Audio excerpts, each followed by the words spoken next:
ഓബൈസിയുടെ ഒരു പാട്ട് പോലും എനിക്ക് ആവാൻ ഒരു താല്പര്യം ഇല്ല. എന്തുകൊണ്ടെന്ന് പറഞ്ഞാൽ ഇത് ഓബയോസി എന്നൊരു സ്ഥാപനം പുള്ളിക്കാരി തുടങ്ങിയത് ഇറ്റ്സ് ഹെർ തിങ്. ഓക്കെ, പുള്ളിക്കാരിയാണ് ഇത്രയും ഫേമസ് ആക്കിയത്, പുള്ളിക്കാരിയെ വിശ്വസിച്ചാണ് എല്ലാവരും വരുന്നത്.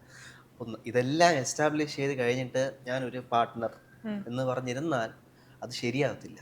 അത് അത് ഞാൻ എൻ്റെ കഴിവ് അതിലൊന്നുമില്ല. ഞാൻ ഇച്ചിരി 2 കാര്യങ്ങൾ ചെയ്തെന്ന് പറഞ്ഞിട്ട് എൻ്റെ ഡ്രീം എന്ന് പറഞ്ഞാൽ വേറെ ഒന്നുമല്ല. നമ്മൾ എന്തെങ്കിലും ഒരെണ്ണം തുടങ്ങണം. എൻ്റെ mother's business also. Mother's business ഉണ്ട്. പിന്നെ അമ്മയുടെ ബിസിനസ് ഇപ്പൊ നാളെ മദർ ഇസ് റിട്ടയറിംഗ്. ഓക്കെ, ഇതേ നോക്കാലോ. എൻ്റെ ഇപ്പോഴത്തെ ഡ്രീം എന്ന് പറയുമ്പോൾ ഒന്നുമില്ല, ഇപ്പം നടക്കുന്ന തന്നെയാണ്. ഞാൻ ഇത് 3 നേരം നന്നായി കഴിക്കണം. ഞാൻ പറഞ്ഞില്ലേ, രാത്രി നല്ലപോലെ മീൻസ് ഉറങ്ങണം. മനസ്സിലായില്ലേ? അത്ര സമാധാനം. അല്ല, അത് ഞാൻ പറയുന്നത് നല്ലപോലെ 3 നേരം ആഹാരം നല്ലപോലെ കഴിച്ച് രാത്രി നല്ലപോലെ സമാധാനമായിട്ട് ഉറങ്ങണം. മീൻസ് ഞാൻ ഉദ്ദേശിച്ച ഈ ബേബിയുടെ അതല്ല, അല്ലാതെ ഞാൻ എൻ്റെ പറയുന്നത് അവനാണ് ഏറ്റവും വലിയ പണക്കാരൻ.